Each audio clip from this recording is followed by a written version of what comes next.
it's lunchtime. While we're having my Jersey Mike sandwich, let's talk about Battlestar Galactica. In this case, we're looking at 2 episodes: The Captain's Hand and Downloaded.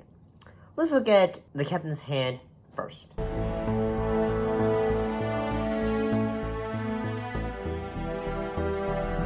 What happened in this episode? Well, in this episode, 2 Pegasus raptors go missing after a suspicious distress call. President Rosalind must make a decision on abortion that could hurt her political career.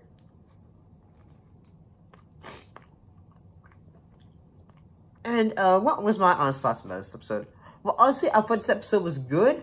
I liked the fact that we had a bit more newer characters, like, say, Garner, played by John Hurd.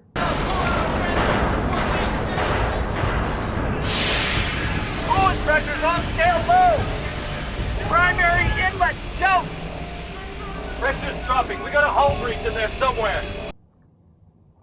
And it was pretty interesting in the fact that, you know, you have, like, say, like, 2 groups that are just, like, butting heads. In this case, that, Apollo is basically given, leadership as working below Gardner. And everyone's, like, said, hey, we don't really we think that he's incompetent, ha ha ha. And then, Starbuck is basically put on and told, like, say, hey, you need to figure out, like, what's going on here and here. Why are some of our raptors gone missing? And then what it's led to believe it is, like, you know, it's a trap! A cylon trap, in a way. And what do you know? It actually is, and, there's a big old space battle, like usual in this show. And, honestly, I think it's pretty cool, episode.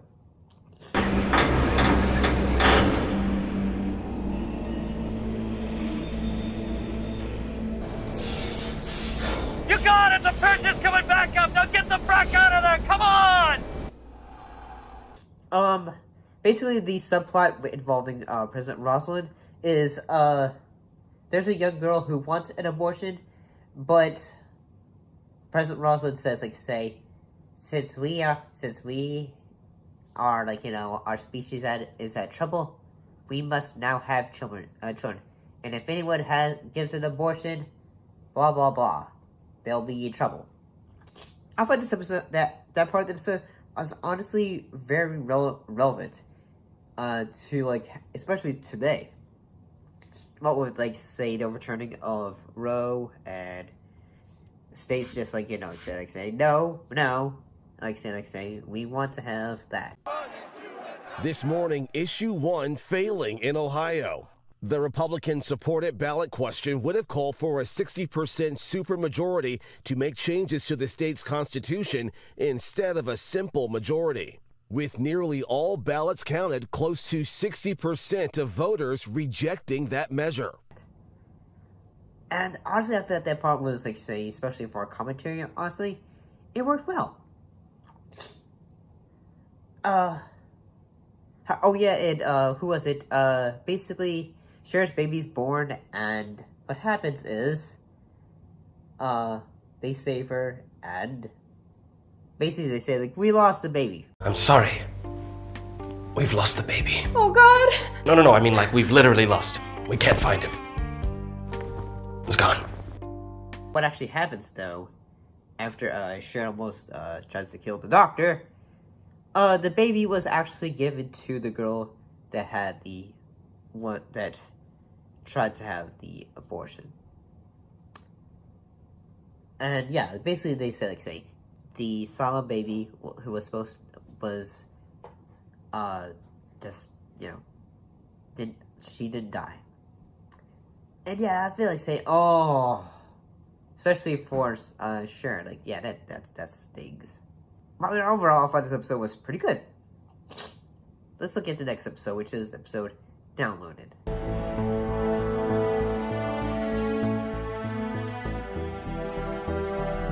And what happened in this? Well, what happened in this episode?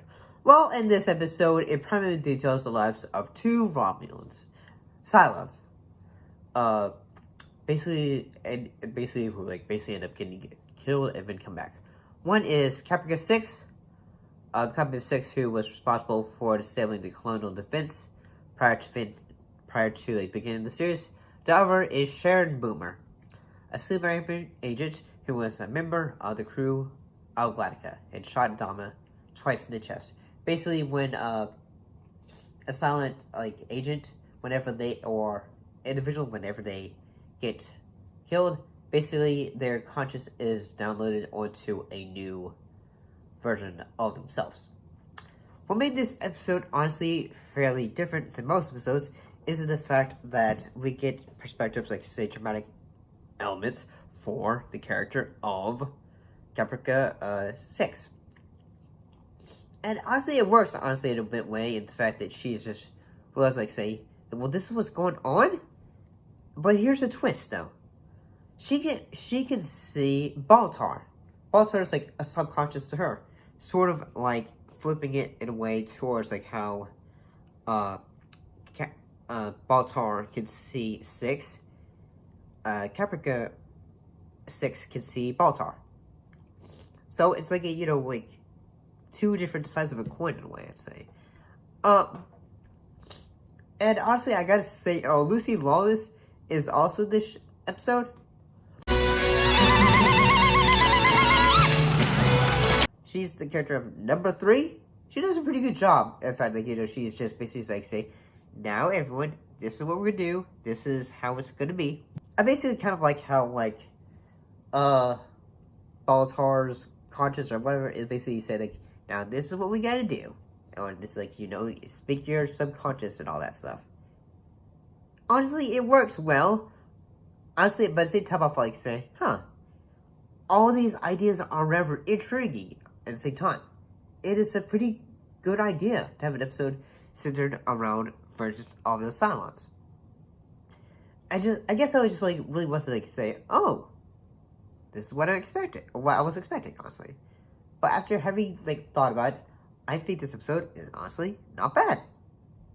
I'll see you later, because I'm gonna try to finish my lunch. Or yeah, I got a giant sub from Jersey Mike's. See you later.